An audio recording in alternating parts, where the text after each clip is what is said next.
Hi, Paul here, and I'm here with Mona Orady at the National Surgical Conference in Sinaia, Romania. Mona, we had a great session with SLS and iSMIT talking about tips and tricks and a lot of things that people should know about. And one of the things that I know you've been passionate about is problems that people have with robotic surgery and how to avoid those. And I was wondering if you could tell us some of your, what you call the cardinal sins of robotic surgery for the folks back home. I think that's a big help to people who are even at the expert level of robotic surgery to know about those.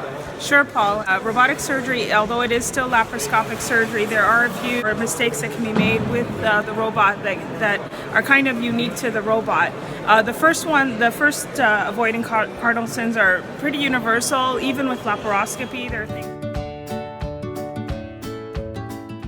like avoiding using an untrained team and really knowing your team and knowing the tools that you're using.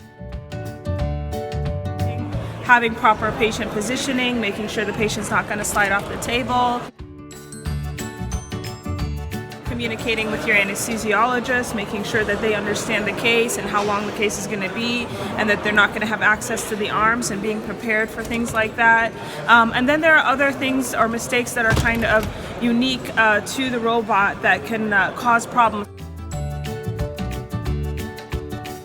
Once the robot is docked, you should never move the patient once the robot is docked. You should never change the Trendelenburg position.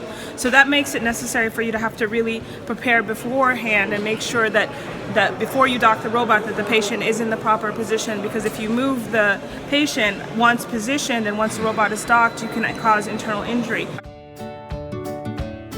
Same thing in terms of instruments, always placing instruments in under view, making sure when the assistant pulls the instrument out, it's not holding anything, it's not touching anything.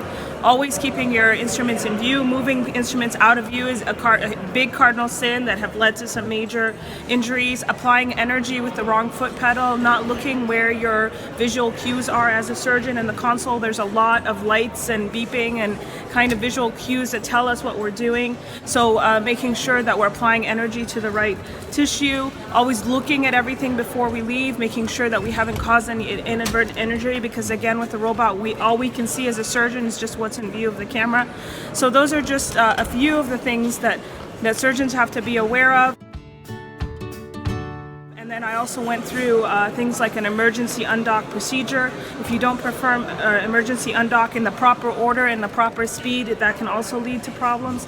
Those are the types of things that I talk about that are kind of unique to robotic surgery. And as well, we also talked about avoiding complications in laparoscopy as well. So we had a really good interactive session, and hopefully that people will benefit from this in the future. It was really great, Mona, and the people really responded to that, and I think even the people at the expert level were finding some tips and ideas that they hadn't been thinking about, and it's so vital for those of you doing robotic surgery, even at expert level, to follow these tips, because they really keep you in a very safe situation with you and your patients for those great outcomes that we all want. Thank you so much, Mona. Thanks for participating at the SLS session here in Romania. My pleasure.